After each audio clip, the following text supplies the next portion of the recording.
Bonjour, je vous fais ici une vidéo pour vous expliquer comment compléter le paragraphe 2, angle alterne interne, et le paragraphe 3, angle correspondant de la leçon. Avant de commencer, nous allons compléter la figure qui est là. Il nous manque ici le point A et ici le point B.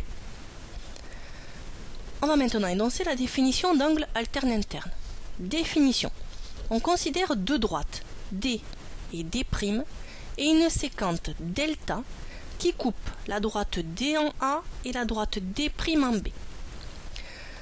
La droite delta, on dit que c'est une séquente parce qu'elle coupe la droite D, donc elle est séquente avec la droite D. Elle coupe aussi la droite D', donc elle est séquente avec la droite D'. Donc en fait, la droite delta, c'est une séquente commune aux deux droites. On va maintenant énoncer la définition d'angle alterne interne. Donc deux angles sont alternes internes lorsqu'ils ont pour sommet A et B. Ça veut dire qu'ils ne peuvent pas avoir le même sommet. Ils sont situés de part et d'autre de la séquente. Donc ça veut dire qu'il y a un angle d'un côté, un angle de l'autre de la séquente delta. Donc c'est pour ça que dans le nom de l'angle, il y a marqué alterne. Donc on alterne, il y a un angle d'un côté, un angle de l'autre. Et ensuite, ces deux angles sont situés entre les droites D et D'. Donc vu qu'ils sont entre les droites D et D', c'est pour ça que le nom ici comporte le mot interne. Donc ils sont alternes internes, donc ils sont de part et d'autre de la séquente et aussi entre les deux droites. Alors, on va regarder sur l'exemple ce que cela donne.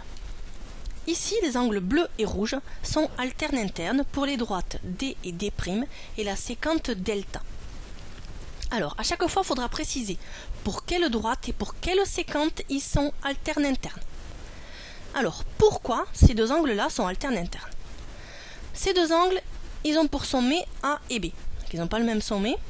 Ils sont situés de part et d'autre de la séquente. La séquente, elle est là. L'angle rouge, il est à gauche. L'angle bleu, il est à droite. Donc, ils sont bien de part et d'autre de cette séquente. Et ensuite, ils sont tous les deux entre les droites D et D'. Les trois points sont respectés, donc ils sont bien alternes internes. Alors ici, j'ai rajouté une remarque. Deux droites coupées par une séquente forment deux paires d'angles alternes internes. Donc là, vous avez une première paire qui est dessinée sur votre figure ici.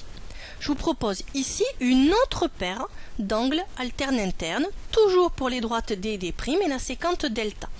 Donc vous venez de voir ici les deux paires d'angles alternes internes pour ces droites. On passe maintenant aux angles correspondants.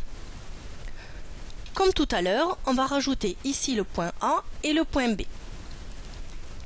On considère les droites D et D' coupées par la séquente delta.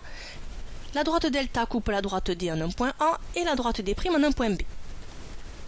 Deux angles sont correspondants lorsqu'ils ont pour sommet A et B. Ils sont situés d'un même côté de la séquente delta. Et un des deux angles est situé entre les droites D', et l'autre non.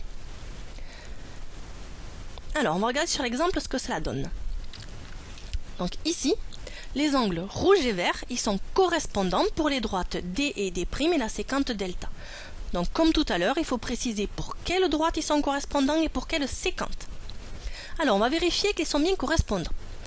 Donc l'angle rouge et l'angle vert, ils ont pour sommet le point A et le point B. Donc ils n'ont pas le même sommet.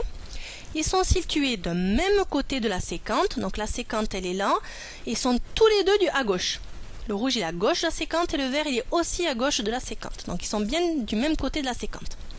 Et ensuite, on a un des deux angles entre les droites. Donc là, le rouge, il est bien entre les droites D et D'. Et le vert, lui, il n'est pas entre les droites D et D'. Donc ces deux angles, ils sont correspondants. J'ai rajouté une remarque. La remarque nous dit que deux droites coupées par une séquente forment quatre paires d'angles correspondants. Alors, je vais le faire maintenant, je vais vous montrer. Donc là, on a une deuxième paire d'angles correspondants. Ici, une troisième paire d'angles correspondants et ici, une quatrième paire d'angles correspondants. Alors, on peut remarquer que si on prend l'angle vert ici et si on glisse le long de la séquente, on tombe sur l'angle rouge. Alors, ces deux angles, en fait, ils se correspondent.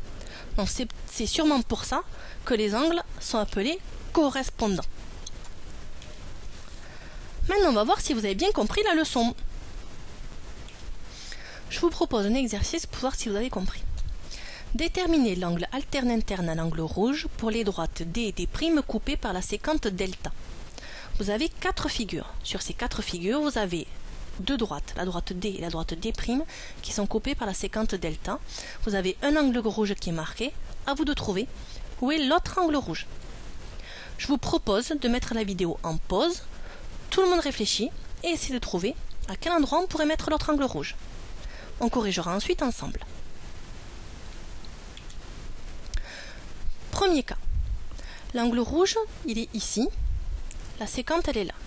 Donc l'angle rouge, il a pour sommet ce point-là. Donc l'autre angle, il a forcément ce point-là comme sommet, parce qu'ils ne peuvent pas avoir le même sommet. Ensuite, la séquente, elle est ici. Cet angle, il est à droite de la séquente. Donc l'autre, il est forcément à gauche. Ensuite, les deux angles doivent être entre les deux droites. Donc ça veut dire qu'ils sont entre les droites D et D'. Donc la seule possibilité, c'est cet angle-là. Deuxième figure. La droite D, la droite D', la séquente delta. Cet angle, le premier angle rouge, il a pour sommet ce point d'intersection-là. Donc l'autre, il a forcément ce point-là comme sommet. Il doit être de l'autre côté de la séquente. Alors, le premier angle rouge, il est dessous. Donc l'autre, il est forcément dessus la séquente. Soit ici, soit ici. Et ensuite, on sait que les deux angles doivent être entre les deux droites D et D'. Donc ça veut dire qu'il n'y reste qu'une possibilité, elle est ici. Troisième cas, on a la droite D, la droite D', et ici la séquente. Cet angle, il a pour sommet ce point-là, donc l'autre, il a forcément ce point-là comme sommet. Ensuite, ils doivent être de part et d'autre de la séquente. La séquente étant là, le premier, il est au-dessus, donc l'autre, il est forcément dessous. Et ensuite, les deux angles doivent être entre les droites D et D'. Du coup, il ne me reste qu'une possibilité, celle-là. Quatrième figure. La droite D, elle est là, la droite D', la séquente, elle est là. Donc cet angle, il a ce point comme sommet. Donc l'autre, il a forcément ce point comme sommet. Il doit être de part et d'autre de la séquente. Cet angle-là, il est à droite de la séquente, donc l'autre, il est à gauche. Et ensuite, il doit être entre les droites D et D'. Du coup, il est ici. Voilà pour l'exercice sur les angles alternes internes. On va maintenant voir si vous avez compris ce que sont des angles correspondants. Déterminez l'angle correspondant à l'angle rouge pour les droites D et D' coupées par la séquente delta. Donc je vous donne 4 figures, vous avez deux droites D et D' qui sont coupées par la séquente delta, un angle rouge qui est marqué, à vous de trouver le deuxième. Donc je vous propose, comme tout à l'heure, de mettre la vidéo en pause, et ensuite nous ferons la correction ensemble. Alors, on va faire la correction ensemble. Le premier angle ici, il a pour sommet ce point-là, qui est le point d'intersection de la séquente avec la droite D'. Donc l'autre, il a forcément ce point-là comme sommet, puisque c'est le point d'intersection de la séquente avec la droite D. Donc il a ce point pour sommet. Ensuite, les deux angles doivent être du même côté de la séquente. Celui-là étant à droite, l'autre il va aussi être à droite. Ensuite, donc ça c'est le troisième point, l'angle. Le premier angle, il est entre les droites D et D', donc l'autre n'est pas entre les droites D et D', donc il est forcément ici. Deuxième figure, on a la droite D, la droite D', la séquente delta. Le premier angle, il a pour sommet ce point-là, donc l'autre, il a forcément ce point-là comme sommet. Ensuite, la séquente, elle est là. Le premier angle, il est au-dessus de la séquente, dont l'autre doit aussi être au-dessus de la séquente, puisque les deux angles doivent être du même côté de la séquente. Et ensuite, donc ça c'est le dernier point, cet angle, il est entre les droites D et D', donc l'autre ne peut pas être entre les droites D et D', il est ici.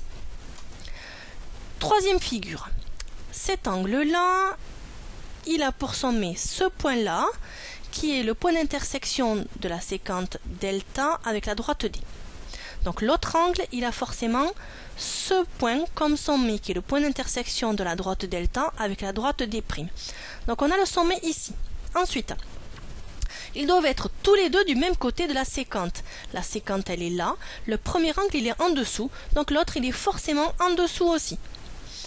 Ensuite, celui-là, il n'est pas entre les droites D et D'. Il est en dehors. Donc l'autre, il est forcément entre. Il est ici. Le quatrième, la droite D, la séquente delta. Donc ici, le premier angle, il a pour sommet ce point-là, donc l'autre, il a forcément ce point-là comme sommet, puisqu'on s'intéresse uniquement au point d'intersection de la séquente avec les droites D et D'. Donc c'est soit ici, soit ici. Donc le deuxième, il a forcément ce point-là comme sommet. Ensuite, les deux angles doivent être du même côté de la séquente. La séquente, elle est là. Le premier, il est à gauche, donc le deuxième, il est à gauche aussi. Et le premier angle qui est donné ici, il est entre les droites D et D'. Donc l'autre ne peut pas être entre les droites D et D'. Il est ici. Donc j'espère que vous avez bien compris ce que sont des angles alternes internes et ce que sont des angles correspondants.